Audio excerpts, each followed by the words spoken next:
We have already seen that explanation by habit or law is a reduction of events to their rhythms or repetitions. We gain no insight into why or how a thing happens by saying that it has often happened before. Did we really wish to understand? We should inquire into the inner elements of such a mutation in any one of its instances, because a thing must happen each time by a concourse of motions there, and not because the same thing happens also in other places, although naturally it will happen again if the conditions which produced it here are repeated. Now a different form of mock explanation appears in what is called teleology. When the ground of things is sought in their excellence, in their harmony with their surroundings, or in the adaptation of organs to their functions and of actions to their intentions, such correspondencies exist. Teleology, if it be only a name for them, is a patent and prevalent fact in nature. Indeed, the adaptation of things to one another is involved in their coexistence. A thing can arise only by finding and taking its place where other things make room for it. Everything in the moving equilibrium of nature is necessarily cooperative, but the question becomes interesting and unanswerable when we ask why, at any point, this so singular thing should have found such a singular set of conditions as to permit or compel it to exist there. A wider view, exploring antecedents and consequence, and discovering analogies may enlarge the prospect, and, as happens in the books of naturalists, may so pleasantly occupy the mind with pictures and stories that we may stop asking for reasons, and to invoke adaptation itself, as if this were a cause of adaptation, would be to halt at a word, adding perhaps to it, as an element of power, the bated breath with which we pronounce it. Yet this human scale and these human emotions which we impose so fatuously on the universe bear witness on the plane of thought to the existence of organisms and of life on the plane of matter. For we should have no motions and no scale to impose on other things if our own being were not definite, animate, and self-assertive. In human society, teleology takes a special and conscious form. It becomes art. Not only do tropes, which here we call methods, everywhere dominate the scene, but very often the method is explicitly adopted or modified, and the action plan, foresight, and intention occupy the first moment of it, and execution of that provision occupies the second moment. Here, the preformation of events and the pre-adaptation of instruments to their uses is a simple fact of history. Knowing how our passions and purposes watchfully realize their avowed ends, may we not reasonably assimilate obscure events to these deliberate actions, the causes of which seem clear to us and intimately confessed? As we do things we wish, must not all nature, or God working through nature, wish everything when they do it? Must not some idea, seen under the form of the good, guide and attract every movement in nature? Yes, that is the normal way of speaking. The rhetorical or poetical way of describing nature in human terms from the human point of view. But moral sentiment, poetry, and theology are forms of literature, not of science. They are not wrong in their own sphere, and their rightness becomes intelligible, and takes its place in natural history, when we see its relativity to human experience and its psychic seat. There, in literature, a skeptic should be the last to quarrel with the use of moral analogies in describing nature. Poetry does not contradict science, because in daring to be poetry, it avows a complete ignorance and disdain of the prose of things. Poetry is poetry, and opens up a legitimate vista within its own world, but only to a poetic spirit.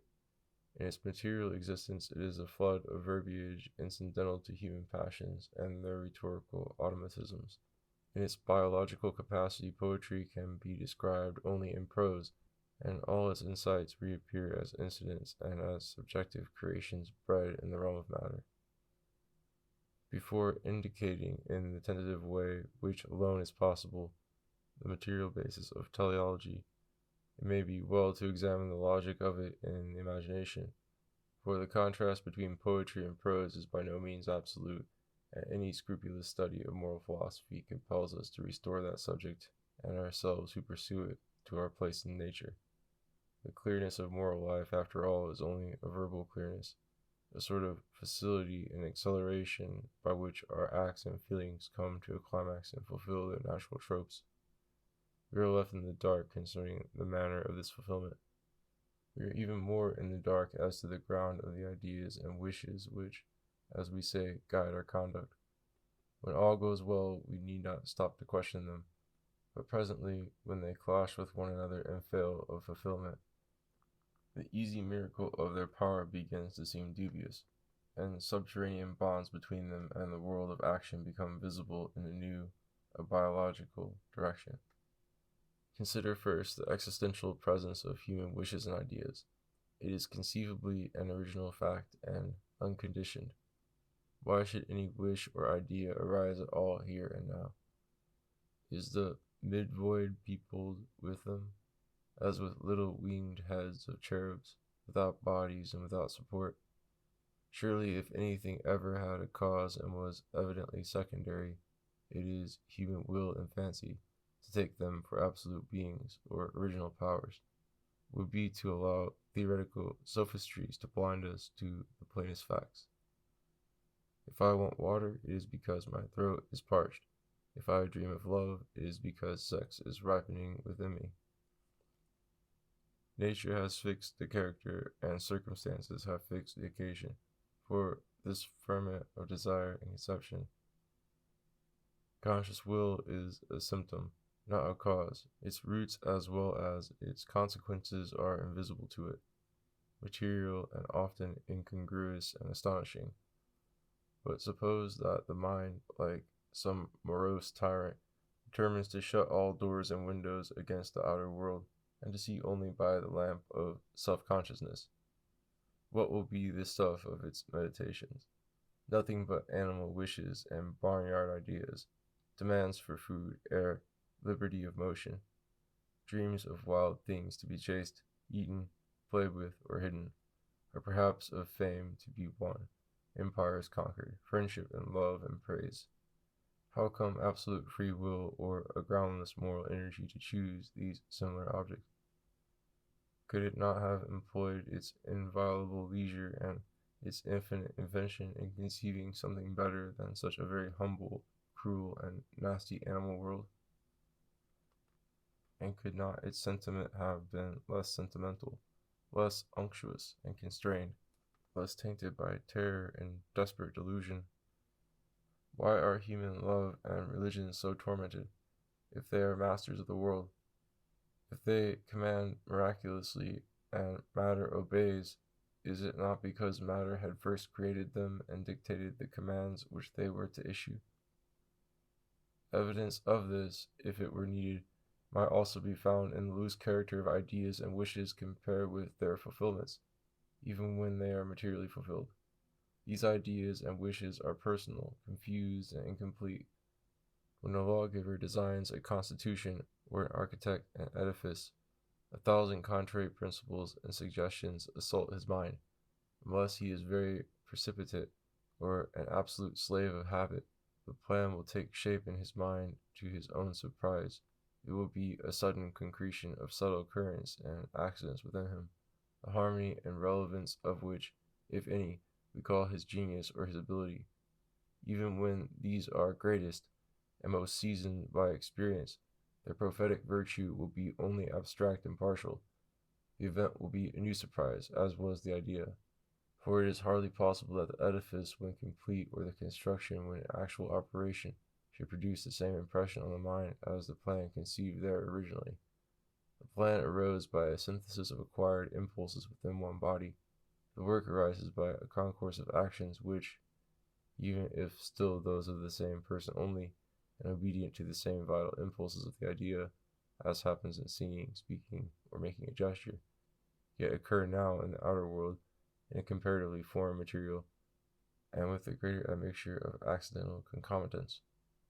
Therefore, a man's actions and works seem to him less a part of himself than his intentions, but to others seem more so, because to others he is a personage and to himself he is a mind. Ideas and wishes, then, are mental echoes of movements proper to bodily life.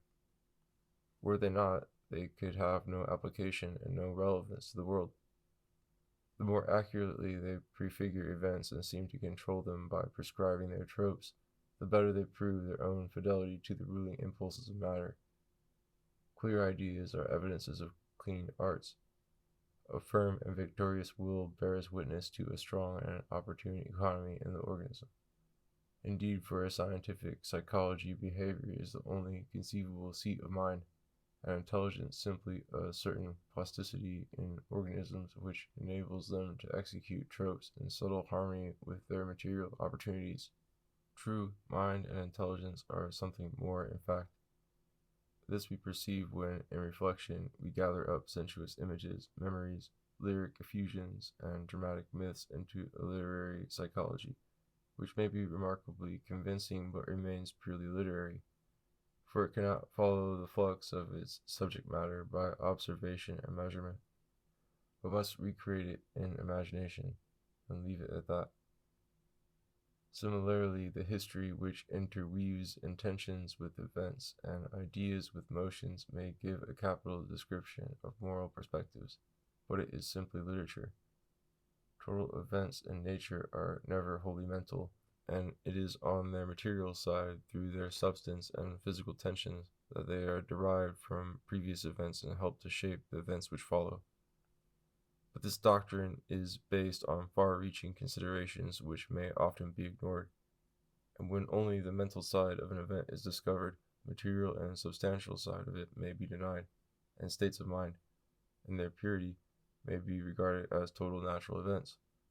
It will then seem plausible to regard them as links in the chain of natural causes, for they are not moments in experience, as memory or dramatic reconstruction may survey it. But this amphibious psychophysics, even if we admitted it, would not be teleological.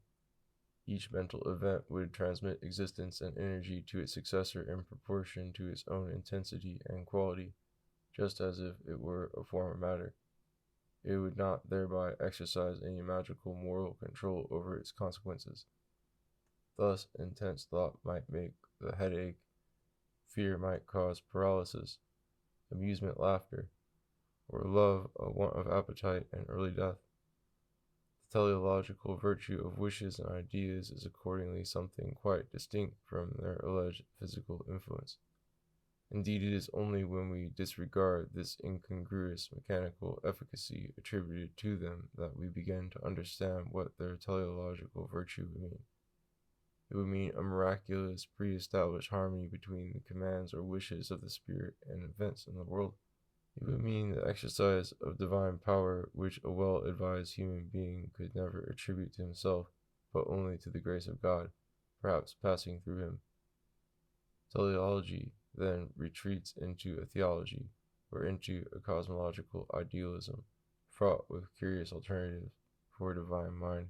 If conscious and omniscient as high theology would make it, would not be an event, it would be a decree, a commandment, or an eternal glory relative to all events, but on a different plane from any of them.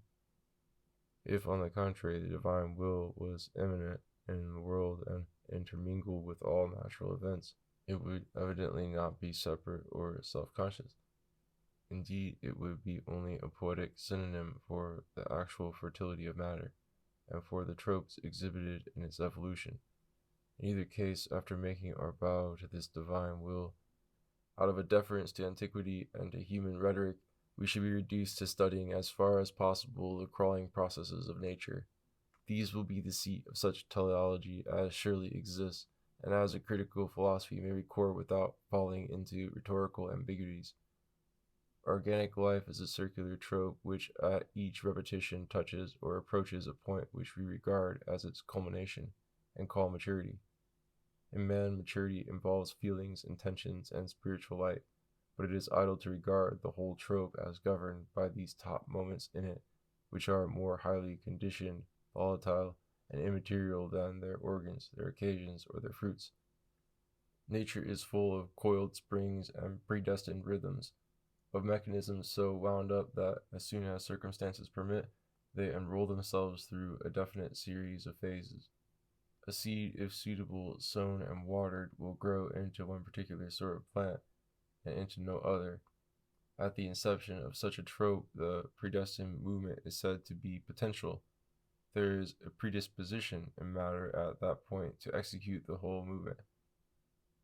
What is this predisposition? Examination of a seed would probably never disclose in it a perfect model of the future flower, any more than examination of a young man's passions or of his body would disclose there the poems which these passions might ultimately inspire. Potentiality seems to be an imputed burden, a nominal virtue attributed to the first term of a trope because of the character of the rest of it. Yet sometimes, as in a seed, the imputed burden is genuine, and potentiality is pregnancy. A true beginning and sufficient cause of what ensues is really found there, but this initial reality need not at all resemble that which it will become. Its nature is internal, hidden, perhaps inexpressible in the terms of human observation at all. So far is it from being an image cast into that well from the outside, or a reflex name given to it in view of the future. The tropes which mark the obvious meteors of nature tell nothing of the inspiration, the secret labor, or the mechanism which brings them forth.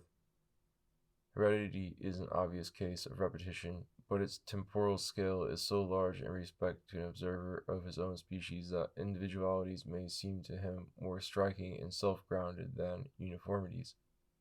Yet from a little distance, or in an alien species, heredity recedes into a monotonous succession of waves and a multitudinous repetition of objects. But impressions are just, both impressions are just, and nature, here seen at close quarters, reveals the complexity of her endless pulsations. There is a curious involution of the organism in the seed. The seed is not merely the first state of the organism in the offspring, but was also a part of a similar organism in the parent. This notable trope is apt to blind us to the mechanism requisite for its repetition. We are solicited by the magic rhyme of it to rest content with explaining the beginning of life by the end, the part by the whole, the actual by the ideal, the existent by the non-existent. Abandoning physics altogether as incapable of solving the mystery, we may wonderingly record the reappearance, by the will of God, of new generations of every species, each after its kind. But as in the Christian sacraments, so here in natural reproduction, the grace of God does not operate without physical continuity in its channels, and it would be by tracing that continuity and the accidents which often cause it to deviate from its course that reproduction might be seen in its natural setting. Multitude of successes would not then blind us to the far greater number of failures. To rise in this world and to become something specific is in each instance a fresh and doubtful undertaking.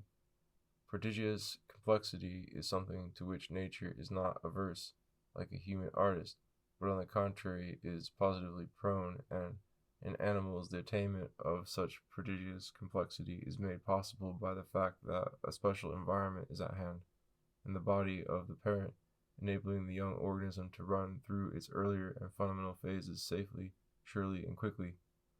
So unerring is this development that the animal is often born complete.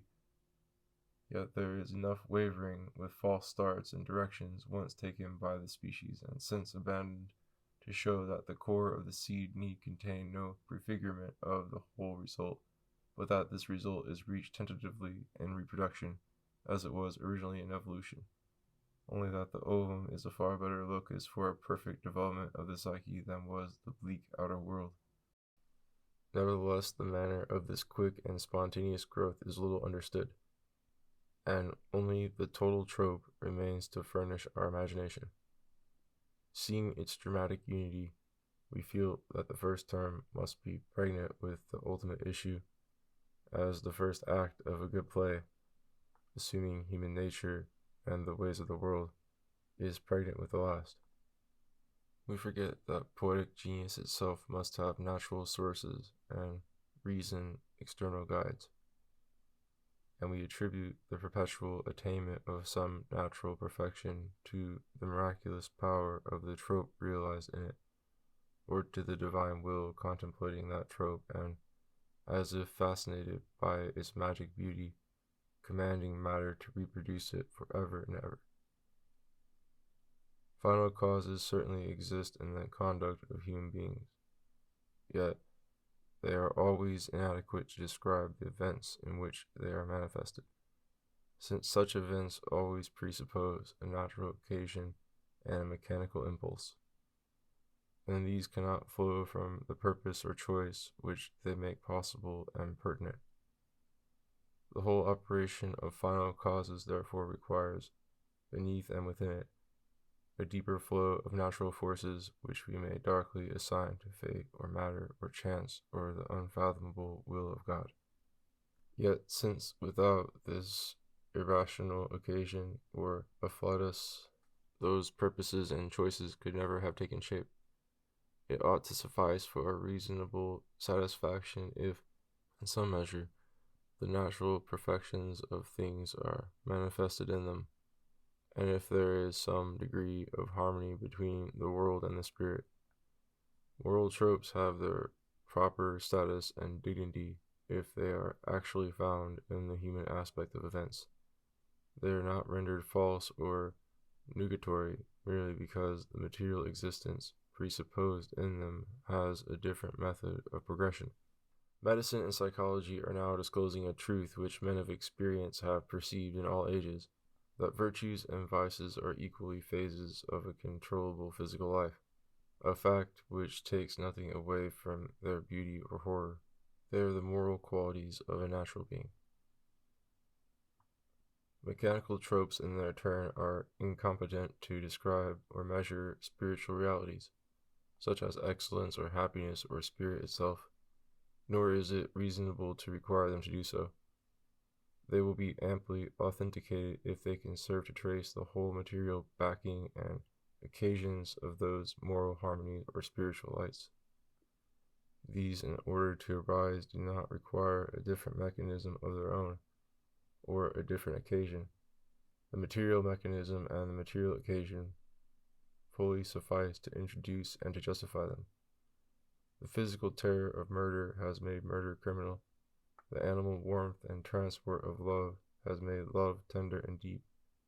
Of course, a deepening of apprehension is required, founded itself on a changed habit, a finer involution of responses in the organism, so that the same things which were done and regarded brutally may be done and regarded with a far-reaching sense of all that they involve. This new sense sees light and glow in the fire, of which the blinder senses could feel only the heat. Hence, if either the naturalist or the moralist is a man of a single sense, he must be left to grope in his professional half-light. Nature in his children will probably redress the balance. The fact that natural organisms are far more closely purposeful than works of art may itself serve to reveal the true superposition of art upon nature. Art is a human, marginal, not indispensable extension of natural teleology. The essential organic tropes, passions, and powers of man must have been first firmly rooted in the race, before anyone could conceive a project or be able to execute it as conceived. Even highly civilized humanity forms its plans only dreamfully, and is cheated by its own impotence, or by contrary currents in the execution of them. Often the most fixed purposes and the most vehement efforts are wasted. Indeed, they are always wasted in some measure, because no designer can foresee all the circumstances of his work or its ulterior uses. Any work, when it exists, is a part of the realm of matter, and has its fortunes there, far from all control or intention. The saintly Henry VI founded Eton and King's College for the salvation of souls. They have served admirably together with the playing fields to form the pensive but quite earthly ethos of the modern Englishman. In the works of nature there is not this division, nor this irony. The uses are not forecast in any purpose, consciously prophetic. They are simply the uses which the thing finds or develops as it changes under the control of the changing circumstances. Thus, the procession of adjustment between organs and functions, far from being a miracle, is in one sense a logical necessity or tautology, since nothing has any functions but those which it has come to have, when plasticity here, with stimulus and opportunity there, have conspired to establish them. An organism is a concretion in matter which can feed, defend, and reproduce itself. Its initial form of expansion finds a natural limit, beyond which circumstances do not suffer it to go. Then, unless it perishes altogether, it reproduces itself, that is, it breaks up into parts, some of which repeat the original form of expansion, while the others dissolve into their elements and die. Expansion thus becomes rhythmical, repeating a constant trope, except that, if the force of concretion and accretion is powerful at that center, and if the circumstances are favorable, that trope may become internally more complex. In other words, the organism may acquire fresh organs.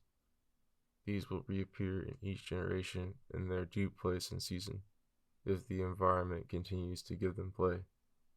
And in this way, a race and a species will be established, individual and recognizable, yet subject to private variations and also to generic shifts, by the atrophy of some organs and the development of others. If then we understood Genesis, we should understand heredity, for an organ cannot arise either the first time or the last except spontaneously, and as if it had never existed before. But how can it arise at all? By what genetic impulse does some nucleus of matter modify its parts, and complicate their sympathetic movements, without losing its unity of action in respect to external things? It is for the naturalists to reply, insofar as observation or experiment enables them to trace the actual genesis of bodies. For as to the verbal explanations which they may offer, they are not likely to be on the scale or in the terms proper to the flux or to the concretions of matter at a depth so far below that of human language. Let matter take shape as it will. All that concerns me here is the nature of the teleology present and result. Organs must arise before they can exercise what we call their function, and this function must be one which the circumstances usually render possible and self-maintaining. Is the philosopher reduced to impressions on the human scale? Must he blankly confess that nature is mysteriously inspired, and that matter gathers itself into organisms as if it were magically guided by the love of that life and those achievements of which such organisms will be capable? Not quite. Moralistic physics is wiser than natural science in not ignoring eventual spiritual issues, but these issues are no factors in generation. On the contrary, they are themselves uncertain, conditioned, and precarious, so that if we reach any depth or honesty in our reflection, we cannot attribute the movement of nature to the antecedent influence of the future good which she might realize. Instead, we must attribute the pursuit of this good and its eventual realization to her previous blind disposition, fortified by the fact that circumstances were favorable to that development, and this last fact is no accident, since, as we have just seen, the adaptation of the parts of nature to one another is necessary to their existence, and nature could not retain any disposition for which circumstances did not make room, at least for the moment. In a word, the teleology present in the world must be distinguished from final causes. The latter are mythical and created by a sort of literary illusion. The germination, definition, and prevalence of any good must be grounded in nature herself, not in human eloquence. The conditions of existence, as I conceive it, involve change and involve adaptation. Perhaps if we ponder these necessities, we shall gain some insight into the origin of organisms and the secret of life. Each natural moment has a forward tension. It is a moment of transition. Its present quality was determined by the force of lateral tensions guiding the previous dynamic stress of its substance. And the issue, as this moment passes into the next, will be determined by the lateral tensions to which its inner or forward tension is now subject. Is it not then native and proper to existence in its primary elements to congregate and to roll itself together into shells fashioned by its seeds and into seeds fostered by its climate?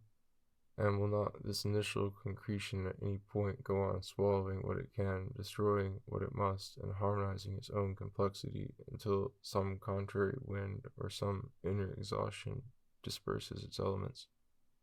May not this disruption itself become less frequent with the extension of any cosmos and the better coordination of the motions within it? A natural moment may be prolonged or reiterated, may be caught up in a trope itself indefinitely recurrent, so that associated moments, duly spaced and controlled by their mutual tensions, may for a long time reappear in fixed order.